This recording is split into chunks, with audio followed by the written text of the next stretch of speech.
Alright, today we're going to take a look at a couple of Japanese knives. They were recommended to me. And today's video is brought to us by The Seven Samurai, Akira Kurosawa's groundbreaking movie. Of course, it was changed to the American version, The Magnificent Seven, and went on to be a third. There's another Magnificent Seven that was culturally appropriated with Denzel Washington as Chris. I can't remember the last name, but he is not really a good replacement for Yul Brynner. Also by Jelly Babies, one of my favorite international snacks. So let's take a look at these little Japanese knives. And they are called Higo no Kami 7. This is a pocket knife. Has a parkerized black satin finish. And there are the instructions.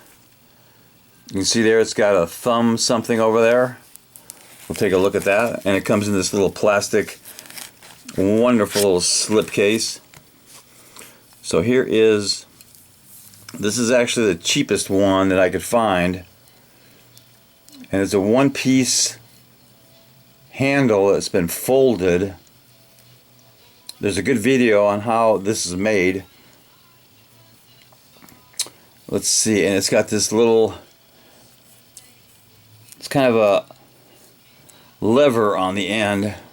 It's called a chikiri. And it's a friction knife. It's only got this one little pin, pivot pin. Really hard to open. Not really hard, but it's not a flipper by any means. That's a good look at the blade and the knife. Now this thing came really ragged, so I've been working on it with a whetstone. It's got, I think the blade is made of two different kinds of metal. The outside is harder than the inside, which makes it easier to sharpen. There's that little lever, the hikiri. And you can put your thumb on that when you're using it so it won't move around, the blade won't move. And it does have blade markings on the handle. I have no idea what that says. Probably says the name of the knife, the Higo no Kami. Maybe it says Japan, I have no idea. And one other thing about this, it's really an interesting construction. If you look at this place where you pull on the blade to open it up, like that, you should be able to see Mount Fuji right there. That is a representation of Mount Fuji.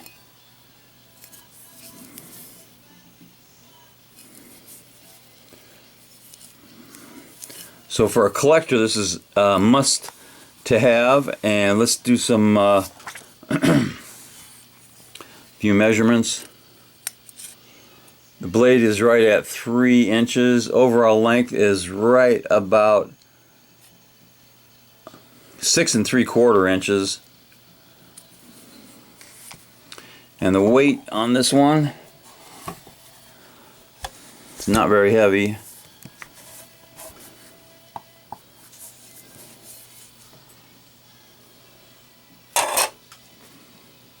That is 1.41 ounces.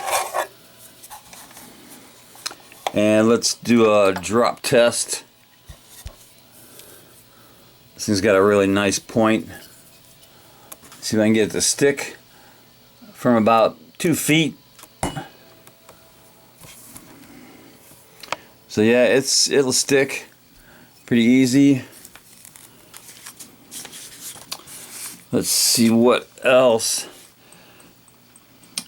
Oh, the guy that makes these, the man who makes these, I believe his name is Nago Sesakusho, and he is a 5th generation knife maker. And he's the only one that is allowed to make these things, or licensed. Not sure how that works. Let's do a cut test. Like I said, it came really bad, but I've been trying to sharpen it. Kind of easy to sharpen because it's got that soft metal on the blade part. So I'm not really unhappy with the way it came out sharpened. So let's take a look at the next one. I bought 2 of these. And the reason I bought this one, well, it's got a great little box there. It says Higo no Kami on it. And you can see there, made in Japan. And it's new Higo no Kami 10 pocket knife by Nago Seisakusho, and it's got a brass finish. This is the reason I bought this one. It's got the brass finish. Nice little plastic bag.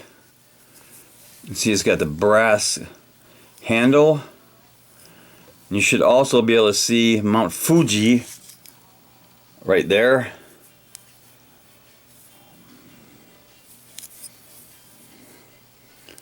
It's got the same markings or the stampings on the handle as the other one had.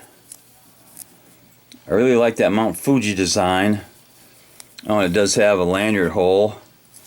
And it's constructed the same. It's folded. And it's got that little lever or chikiri right here. You can push on that to open it up. And you hold it when you use it. And the dimensions are the same. Now this one came very sharp, which surprised me, but I kind of expected it. Let's take a look. That's really nice. That was not so nice. But this one came really sharp. Let's see if it weighs the same.